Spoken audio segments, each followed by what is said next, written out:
Се поголема е веројатноста СДСМ и ДУИ на предстојните избори да излезат со заеднички листи.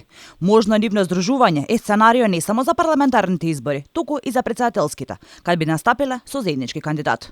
Ова можност е отворена токму заради стравот на СДСМ за катастрофален пораз на изборите и спас за да не доживеат огромен пораз ке бараат во ДУИ и заедничките листи со партијата на Ахмети, сметаат дел од експертите. Премиерот Димитар Ковачевски не ја демантираше ова информација, дали се разгледува можноста за заеднички настап на СДСМ и ДУИ. За настапот на изборите, тоа кога ќе донесат одлука, телата на партиите ќе може да бидат информирани сите.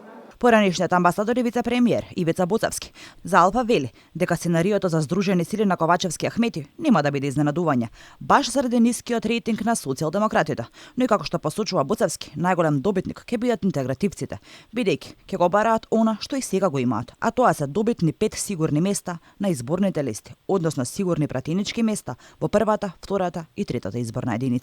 Што ќе значи дека ДУИ себе се проектира со 15 сигурни добитни места на листата.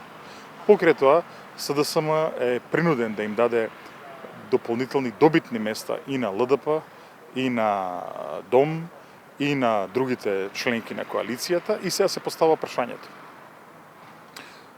Јасно е од анкетите дека таа изборна листа нема голема моќ да победи. Прашање е дали ќе достигнат до 35 пратеници. Ако од тие 35 пратеници 15 се на ДУИ, ако 5 се на нивните коалициони партнери, значи ли тоа дека СДСМ во идниот парламент ќе се сведе на пратеничка група од 15 пратеници? Ако СДСМ се излизгаат и играат улога во ова сценарио, според Буцевски, можно е тие во парламентот да останат со пратеничка група од само 15 народни избраници. Дали СДСМ ќе се доведе во ситуација да мора да собира потписи за претседателски кандидат не на овие наследните избори, затоа што ќе нема 30 пратеници во собранието, така делува.